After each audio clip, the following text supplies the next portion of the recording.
India has been reaching new defense export milestones. Between 2022 and 2023, Indian defense exports almost reached the $2 billion mark. Last year, India exported equipment to over 85 different countries. India is exporting indigenously developed weaponry, the BrahMos missile, the Akash missile, the Dornier 228 aircraft. India is exporting all of this and more. The country's defense industry has taken a global leap, and the sales are helping supercharge India's growth story.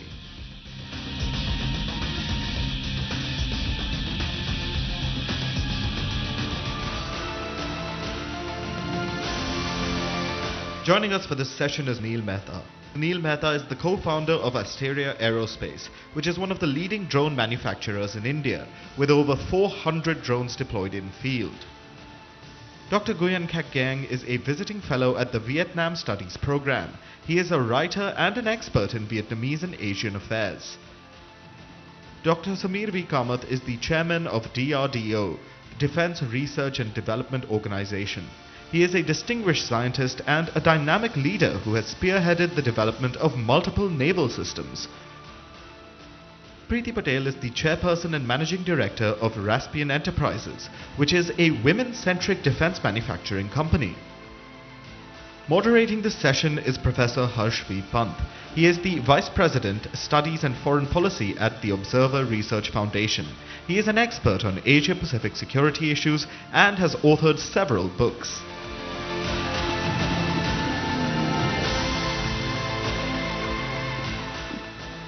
Good afternoon, everyone. As you'd have noticed, we are talking about India's defense leap forward. We have had, I think this New Delhi at the moment is buzzing with several conversations. We have just finished one ourselves at Observer Research Foundation, the Raisina Dialogue, and it's wonderful to be on a platform where we can discuss defense, because that is a very interesting part of the India story. That is at the moment transforming India's approach to the world and world's approach to India. And we are very privileged, I am very privileged to be discussing this with some of the pioneers in the field at the moment. So thank you all, and thank you all for joining.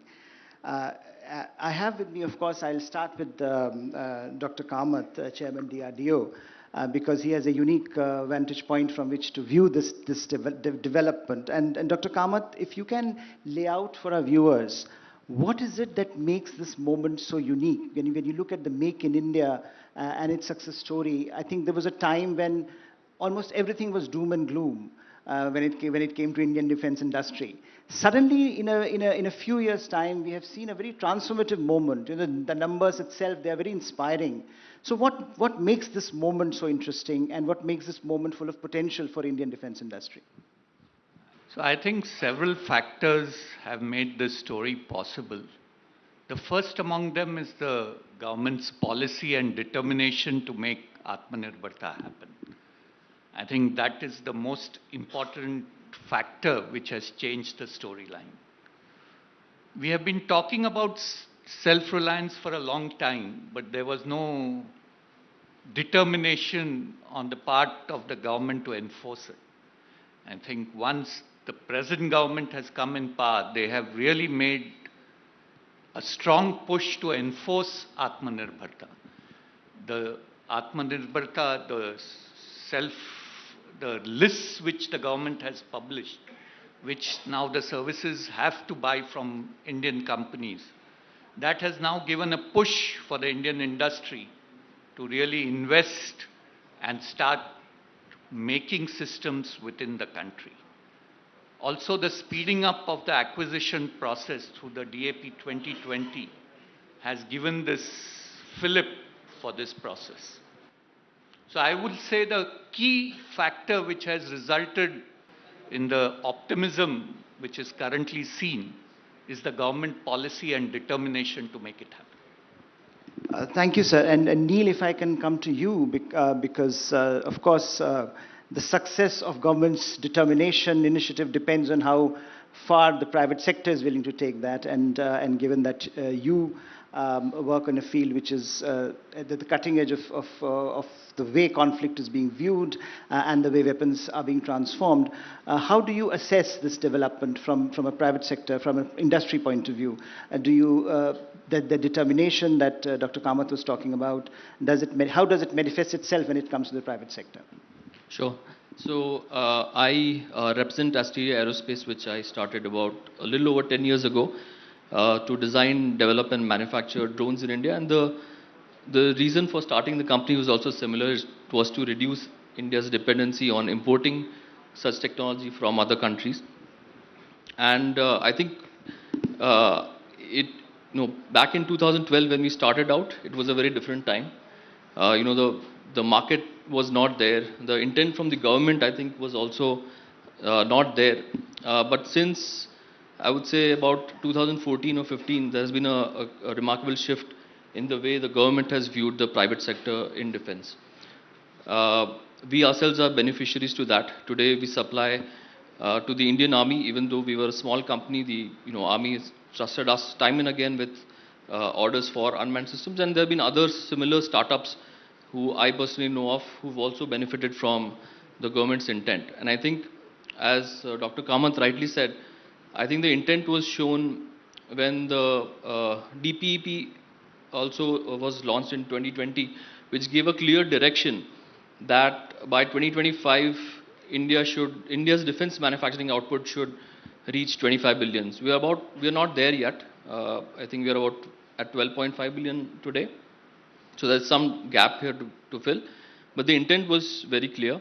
And I think with DAP, also the intent was very clear because the government introduced a new category, IDDM, which is Indigenous Design, Develop and Manufacture, which gives further incentives to companies to actually design and manufacture in India, and the government would only procure such systems from Indian designs.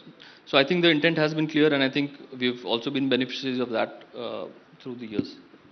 And then Preeti, would you agree with that? But first of all, I mean, this is very, very inspiring what you are doing, and I think this all-woman unit that assembles and manufactures all the lethal and non-lethal weapons that you have encouraged and that you have nurtured, I think that deserves to be told to this audience. So I would really like you to first tell that side of the story, and then I think take on the conversation from what Neel was suggesting. We want to be part of the defense manufacturing story of the country. Yes, when Honorable Prime Minister made this Make in India call, it was a call to action for us. It was not just an intention, it was a call to action, and today it is a reality for us. And increasingly, we live in a world which is borderless in terms of technology, innovation, education, and it is imperative that we have to work harder to ensure freedom and security of every citizen. So Atmanirbharta is a necessity, and it's just not a word.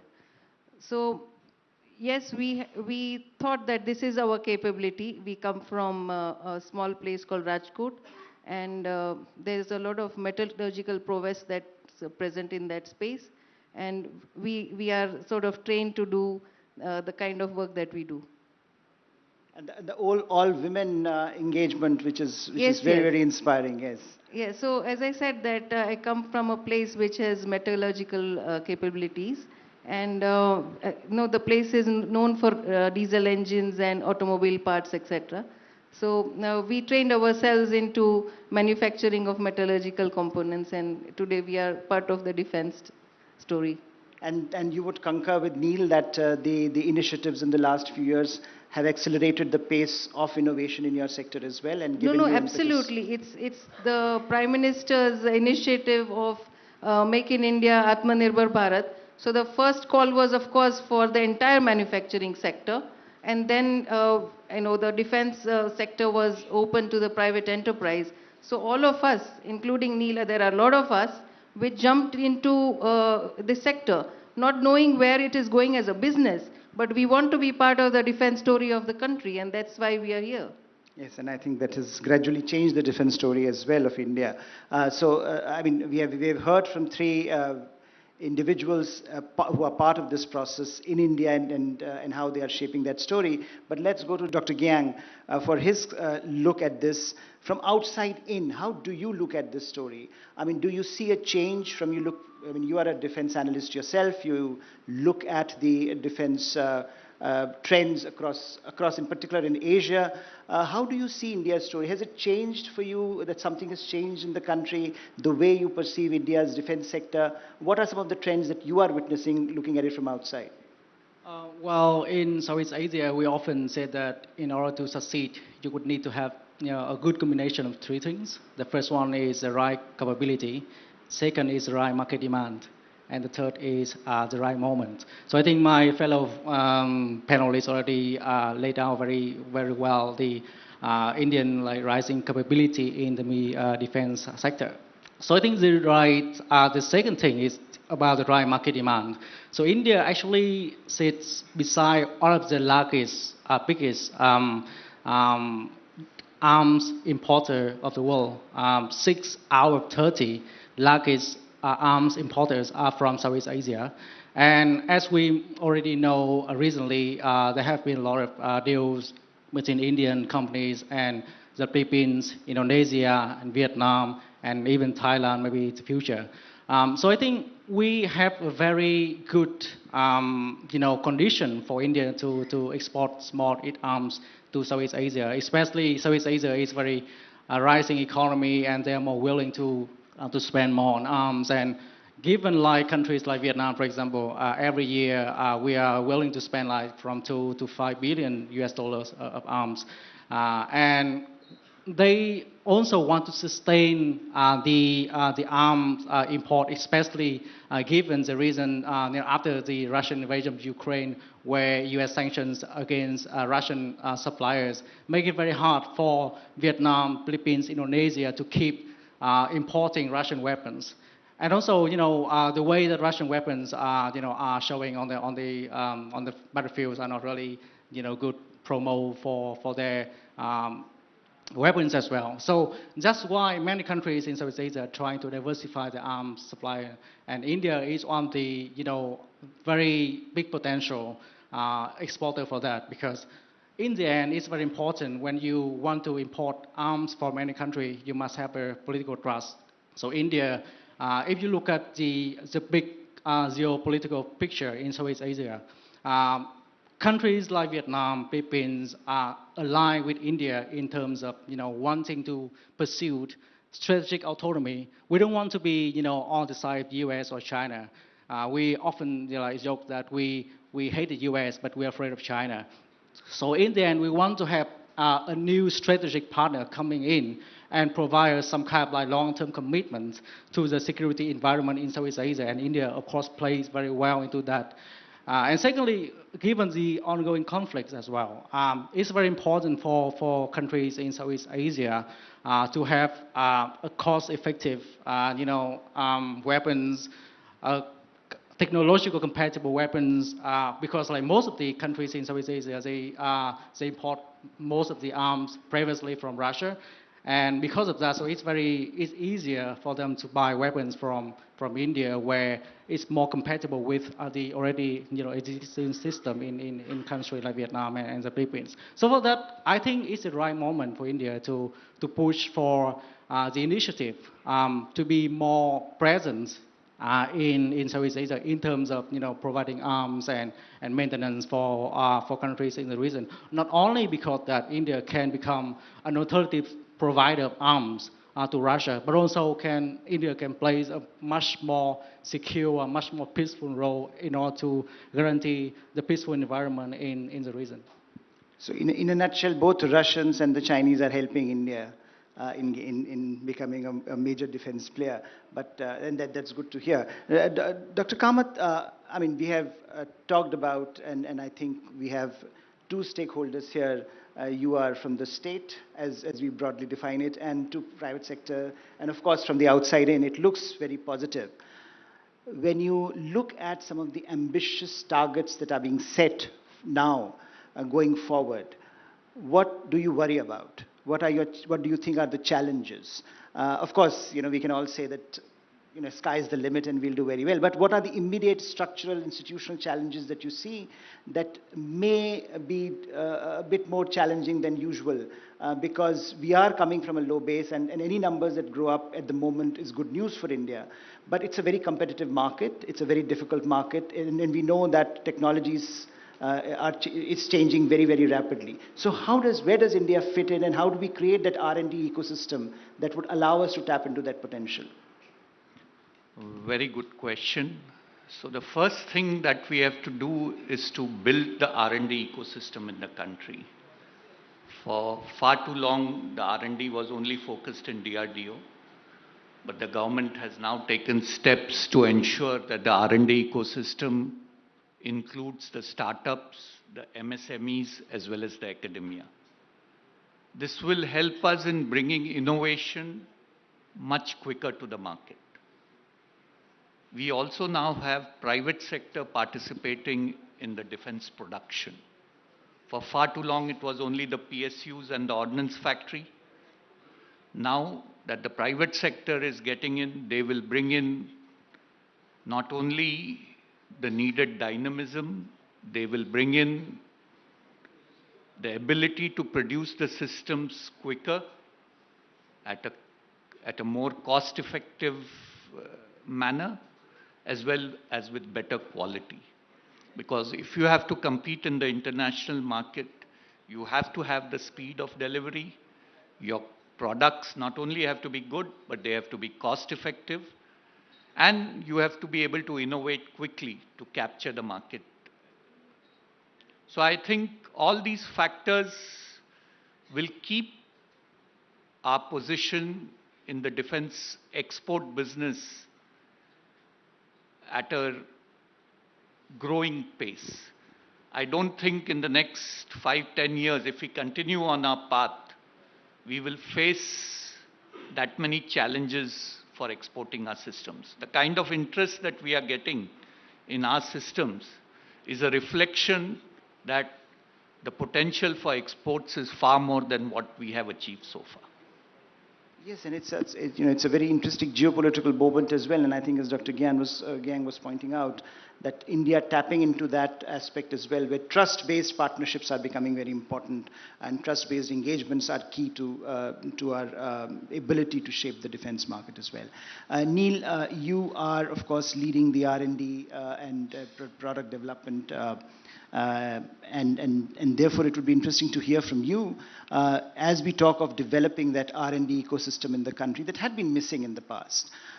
What kind of support do you expect from the government, and is the private sector now taking R&D as seriously as they should, given the challenges that are inherent in the defense market, that you will have a really fast pace of technological evolution that we are already witnessing on the battlefield at the moment? Right. I think this is a very relevant point. As I've talked about before also in other forums, India's spend on R&D is minuscule, as part of our GDP, percentage of our GDP, something like 0.6%. Whereas if you look at, all the countries who've achieved, major self-reliance in defense and even are exporting widely, I think they spend 4 to 5% of their GDP on R&D. And increasingly, we are falling behind in this area, because as we are trying to catch up, let's say on the 5th generation fighter aircraft, countries have started to think about the 6th generation, right? So I think there has to be a really strong impetus on this sector, and especially on the deep tech areas, right? I think even the defense minister talked about it: space, unmanned systems, AI, cyber security. If we don't invest heavily in these areas right now, we'll fall further behind. And I think some of the steps which the government has taken, and I think even in the recent budget announcement, there's a corpus of 1 lakh crores which is dedicated towards R&D. There's a National Research Foundation which has been set up. I think those are the impetus which I think we'll need to quickly provide to the R&D sector. Especially in defense, it's a little tricky because the market is uncertain, especially for the private industry, right? There's no guarantee of a repeat order, let's say if you do win an order. So the uncertainty translates into uncertainty into spends for R&D as well. Right? So I think somewhere the government has to kind of handhold and assure the industry, or provide those kind of R&D funds, which private industry doesn't have to worry about whether this will pay off in the next order or not. So I think those are things which will transform the industry. And Preeti, you have you have talked about, and you have been in more ways than one, very innovative already from the start. But when you look at Make in India and the whole government support to the Make in India initiative, how do you see that spurring, or what has your experience been, whether it has spurred innovation in MSMEs and startups? Has that been your experience on the ground, that we are looking at innovation now from the bottom up happening much more rapidly than perhaps it was happening in the past? And given that defense industry relies on innovation more than perhaps any other industry, given what is happening around us, do you see the support of all stakeholders coming together and making that possible, as far as your experience is concerned? Yes. Today, the approval process is fair and balanced. And the process itself has opportunities. You see, so today I'm a small company who has a license to manufacture a whole plethora of small arm weapon systems that nobody could ever imagine that I could get such licenses. Having said that, yes, the government impetus is there for approvals. What Neel said is that the research and development really needs to become massive. We need to graduate from just being replicators to becoming innovators. And since I come from the manufacturing, hands-on manufacturing, I have a couple of things that really need to happen. What needs to happen from the government side is to facilitate some sort of co-production with some strategic global companies, because our manufacturing needs to graduate from where it is today to a better quality and cost efficiency levels.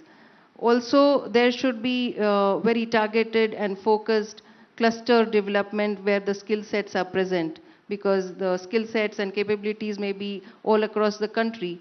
So instead of the private sector just assessing that, it should also be facilitated by the government. So these are the couple of points which we need to address: quality, cost efficiency, the scales of production, and of course definitely innovation. Dr. Kamat, in that regard, what Preeti was mentioning, which I think is an important point about co-production and co-development and bringing in global stakeholders, we have had some problems in the past.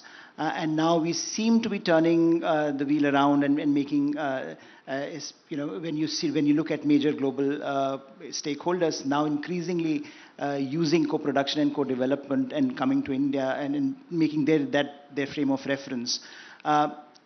In terms of partnerships, in terms of the ability of India to attract multiple partners, which we are witnessing on the geopolitical front, does that give India an advantage? And are we really making the most of that advantage in the defense sector?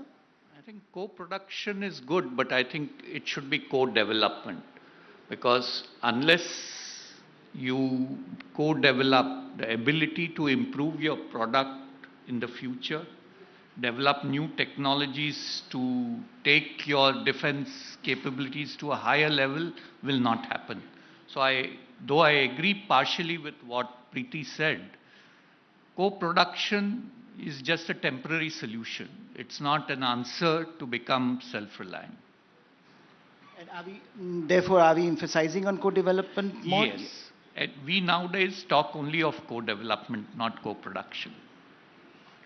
Dr. Gyang, so in that sense, when you initially talked about India as a more reliable country and as a country with few of the political problems that often get associated with some other countries when it comes to defense engagements, how far do you see that receptivity? I mean, you mentioned a few countries in Southeast Asia, like Vietnam and Philippines in particular, very receptive to India. But is this is the ambit of these like-minded countries expanding, and the perception of Indian defense market changing because of certain successes that we have had, or is it still a case of wait and watch?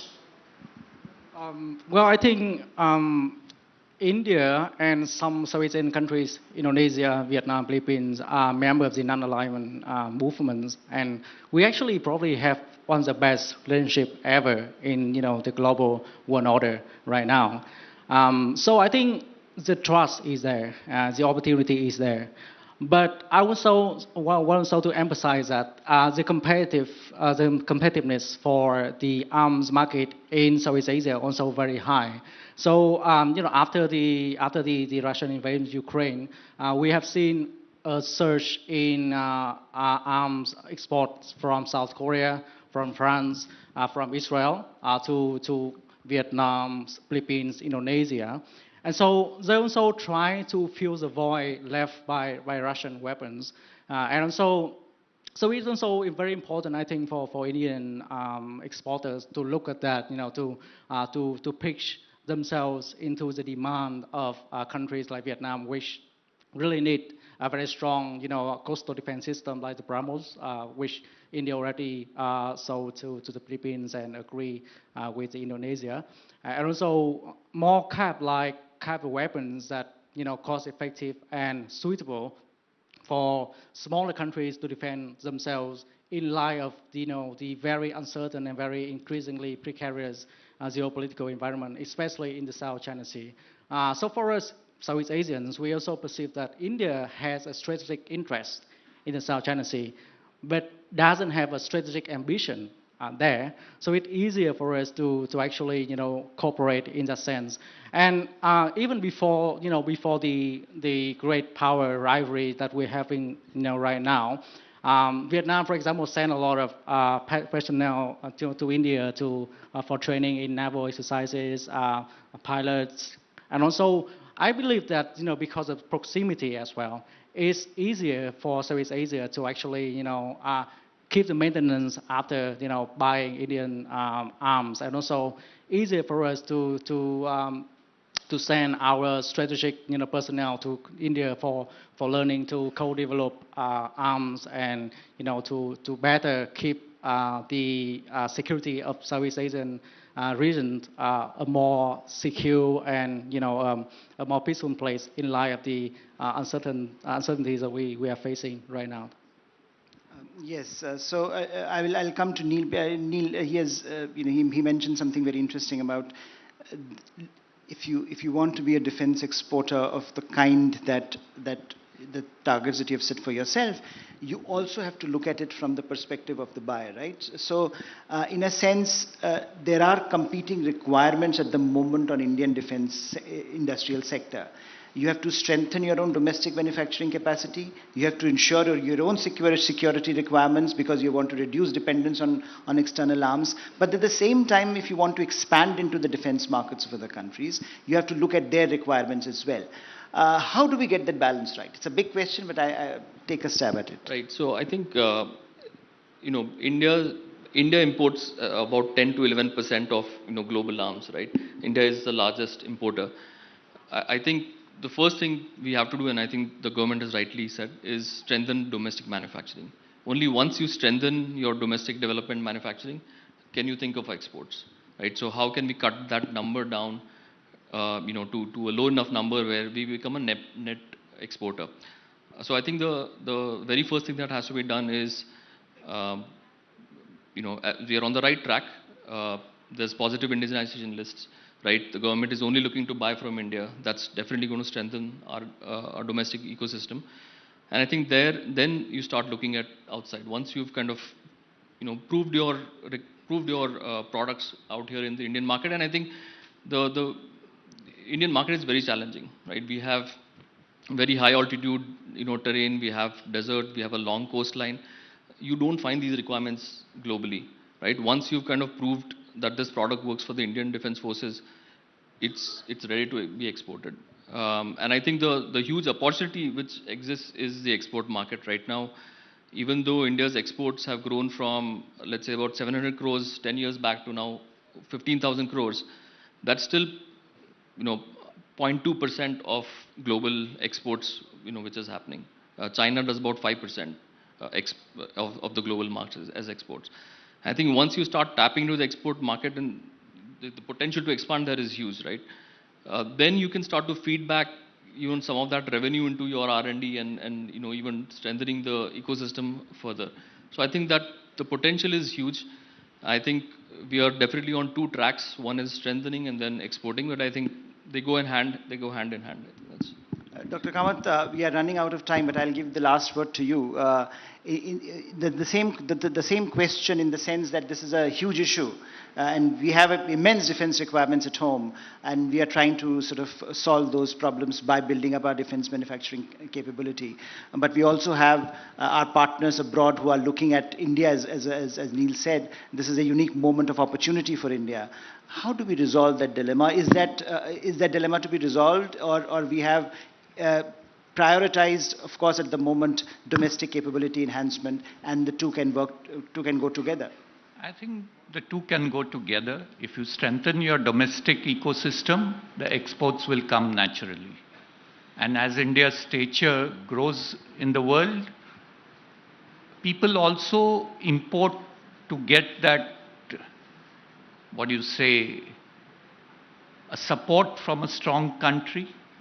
So there is a lot of diplomacy and politics also in imports. A lot of times India imports from specific countries to build the diplomatic relations. So as India's stature grows in the world, imports from India for those countries will increase. So I think there is no dichotomy in strengthening your domestic sector. As the country's domestic ecosystem improves, as the country's GDP improves and the country becomes a developed country, the exports from India will naturally increase, not only in defense, in all sectors. And that's a fantastic point to end this conversation on, because I think what Dr. Kamat was mentioning is that defense industry, defense exports, and the entire defense capability is always linked to the strategic ambitions of a nation. And as we are looking at enhancing India's global profile, India's defense industry is going to be an enabler in that process. So thank you all to all the panelists, and thank you all for joining us in this conversation.